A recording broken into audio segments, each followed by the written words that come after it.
उद्धव ठाकरे साहेबांच्या शिवसेनेचं अस्तित्व राहिले नाहीत. कदाचित येणाऱ्या निवडणुका ते अभिजित दिपकेंच्या नेतृत्वाखाली लढतील.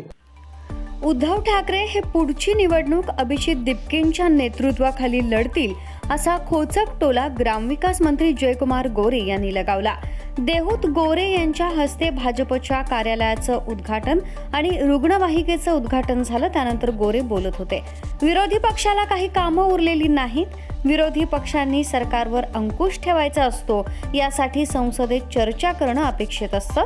मात्र तसं न करता ते बाहेर अशी आंदोलनं करत बसतात. जनतेच्या लक्षात या गोष्टी येत असल्याचं गोरे म्हणाले. उद्धव ठाकरेंच्या शिवसेनेचं अस्तित्व आता राहिलेलं नाही. ते त्यांचं अस्तित्व शोधण्याचा प्रयत्न करतायत. कदाचित येत्या निवडणुका ते अभिजित दिपकेंच्या नेतृत्वाखाली लढतील असं गोरे म्हणाले.